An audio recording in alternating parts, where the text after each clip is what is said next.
एहसानुल हक मलिक सम्मान से हमारे सहयोगी श्री नारायण कुशवाहा जी, आज मैं राष्ट्रीय भागीदारी आंदोलन के चीफ पीसी कुरिल, जो निगम कर्मचारी महासंघ के अध्यक्ष भी रह चुके हैं।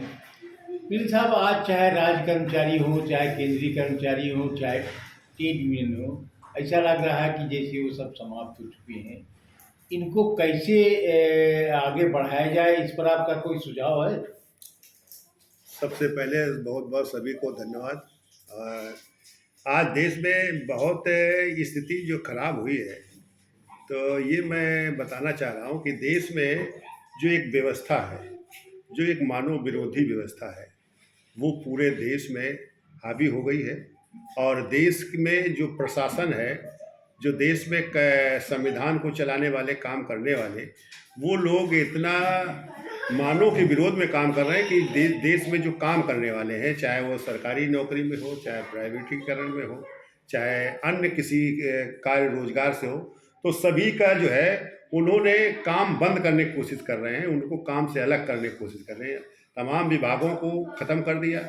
जो ट्रेड यूनियन के जो आंदोलन है, जो उनके धरना प्रदर्शन या कर्मचारियों के जो समूह के फायदे के लिए जो अपने अधिकारों के लिए लड़ते हैं, उनको रोकने का काम वो सरकारें कर रही हैं और उन पर प्रतिबंध बना रही हैं।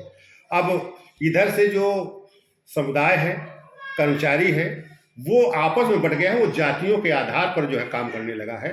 वो अगर उनकी समस्या अगर है, तो खास तौर से इस देश के कमज़ोरों पर, मजलूमों पर, या जिन्हें हम बहुजन कहते हैं, उन लोगों पर इस तरह की समस्या पैदा की गई है। वो सरकारी विभाग में हैं, लेकिन उनको इस तरह से भेदभाव किया जा रहा है, काम नहीं करने दिया जा रहा है, उनको काम से बाहर किया जा रहा है, और वो व्यवस्था आंतरिक बन गई है। तो वो जात के आधार पर बांटा गया है। वो एक दूसरे के ऊपर खड़ा होना चाहते हैं, वो श्रेष्ठ होना चाहते हैं। वो समस्या की लड़ाई नहीं लड़ रहे हैं, अपनी श्रेष्ठता की लड़ाई लड़ रहे हैं। इस पर प्रतिबंध होना चाहिए।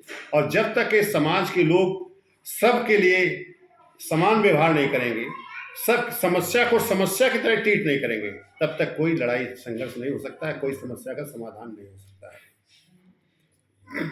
जैसा कि कुरिल साहब ने बताया कि एकजुट होकर अपनी समस्याओं को लेकर आंदोलन करेंगे तो निश्चित रूप से समस्याओं का समाधान होगा। लेकिन कुरिल साहब ने ये भी कहा कि जो हम जातियों में बट गए हैं और श्रेष्ठता को लेकर जो एक अहंकार पैदा हुआ है,